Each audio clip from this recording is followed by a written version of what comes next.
Fala aí, pessoal, tudo bem? Ó, esse busto que vocês estão vendo aqui, ele representa o pensador antigo Zenão, Zenão de Eleia. Zenão foi um pensador importante por trazer algumas questões, né, alguns argumentos, continuando ali as teses de Parmênides, que vão meio que revolucionar, vamos dizer assim, o pensamento na antiguidade, tá? Em especial, pensamentos sobre a questão do movimento, argumentos contra o movimento e a favor de uma estabilidade da natureza. Eu sou Francisco Porfírio, sou professor de filosofia. Vamos lá. Pessoal, Zenão viveu por volta do ano 489 a.C. Ele foi discípulo de Parmênides e Aristóteles considerou Zenão um importante filósofo porque ele foi o fundador da dialética, né? Essa noção de dialética como algo, como uma contraposição, como um argumento contrário, né, formado a partir de dois argumentos diferentes, de dois argumentos opostos, ou seja, um argumento novo formado a partir de dois argumentos opostos. Platão, por sua vez, diz que Zenão apenas fundamentou as teses de Parmênides porque ele não conseguiu provar que o ser é único, ele apenas conseguiu provar que a multiplicidade ou que o movimento é impensável ou indizível. Zenão foi o criador também dos chamados paradoxos, tá? A palavra paradoxo vem do grego, para significa contrário e doxa, opinião. Então seria uma opinião contrária, né? Quando alguém lança uma tese, lança uma certeza, o paradoxo ele vem para quebrar essa certeza, mostrando que na verdade as coisas acontecem de outra maneira. Neste mesmo sentido, continuando as teses sobre o movimento, o movimento seria apenas uma confusão da opinião percebido pelos sentidos, tá? Então, o movimento, no final das contas, ele não existe. E Zenão vai lançar dois paradoxos, vários paradoxos, na verdade, mas a gente vai ver dois principais aqui, que vão falar que vão mostrar essa incompreensão do movimento, ou melhor, uma não logicidade, uma não lógica do movimento. Um desses grandes paradoxos criados por Zenão é o paradoxo de Aquiles e a tartaruga. Aquiles, ele era o herói grego, segundo a mitologia, o mais veloz, tá? E a tartaruga é um animal conhecido justamente pela sua lentidão. Segundo Zenão, em uma corrida entre Aquiles e uma tartaruga, se fosse dada uma pequena vantagem a essa tartaruga na largada, se ela pudesse sair na frente, Aquiles nunca conseguiria alcançar a tartaruga logicamente falando, tá?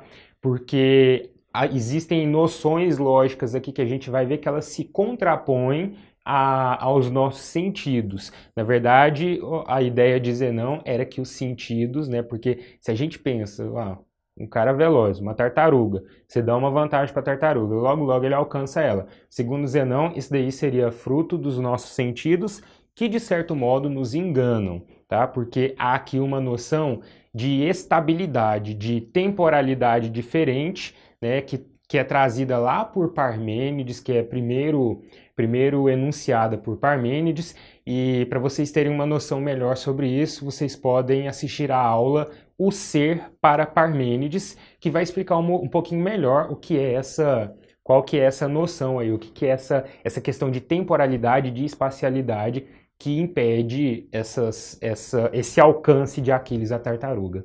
Bom, e qual é o argumento lógico para isso, né? Para Aquiles não conseguir alcançar a tartaruga?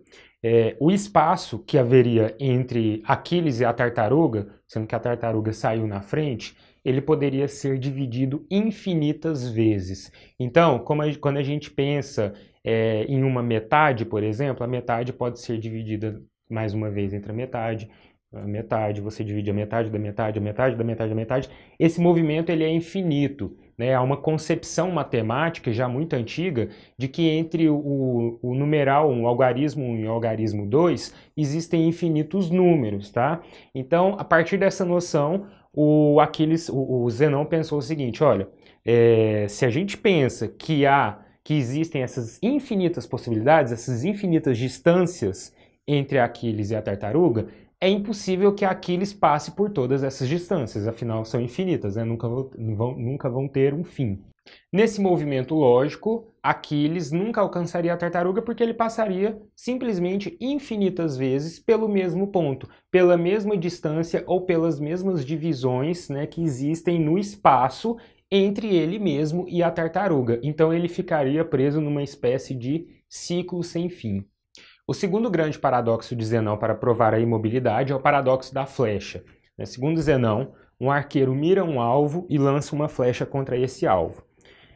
Nosso movimento nos permite perceber que a flecha chega a esse alvo. Nossos sentidos, né, nos mostram que a flecha vai acertar o alvo, ela vai se deslocar. Mas segundo Zenão, não havia um deslocamento real, lógico, dessa flecha. Por quê? Segundo Zenão, a flecha, ela ocupa um determinado local no tempo, no espaço, e ela também ocupa um determinado tempo, vamos dizer assim. Então, o que o Zenão está contando é que existem sucessivos tempos, sucessivos espaços. Quando o arqueiro lança a flecha, ela está em um determinado tempo e espaço, e ela está em repouso naquele determinado tempo e espaço. Tá? Então, à medida em que ela avança um pouco, já é outro espaço e outro tempo. Então, ela já está ocupando outro tempo determinado, outro espaço determinado.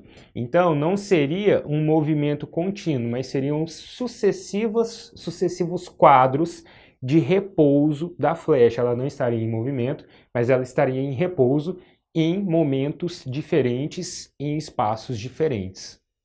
E aí, o que a gente depreende, né, apreende disso, é justamente o seguinte, como é que fica essa questão, então? O movimento gera repouso, né? Isso é paradoxal. Pensar que o movimento gera o estado parado, né? O movimento, que é aquilo que justamente não está parado, gera o repouso, que é estar parado, isso é paradoxal, né? E aí o Zenão joga com essa imagem para convencer os seus interlocutores dessa imobilidade do ser. Bem, é importante a gente notar que Zenão está adotando uma noção de instante como presente do ser, assim como Parmênides, né? Cada instante o ser é de uma maneira, e também as teses contra o movimento, as teses chamadas teses imobilistas, tá? E mais que isso, ele vai trazer uma noção de repouso, de sucessivos estados de repouso e de movimento dos seres. Então, o movimento ele está encerrado em pequenos ciclos.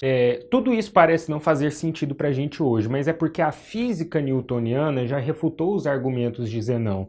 Quando a física newtoniana traz pela primeira vez a noção de referencial, ela vai jogar isso tudo por água abaixo, né? Então, isso que fazia sentido lá para os antigos, a partir da modernidade, a partir do momento em que Newton traz essa noção de que há um ponto referente, que quando há movimento, esse movimento acontece em relação a esse ponto de referência, isso muda completamente as coisas, né? Então Zenão ele estava pensando em determinados instantes, em determinados espaços.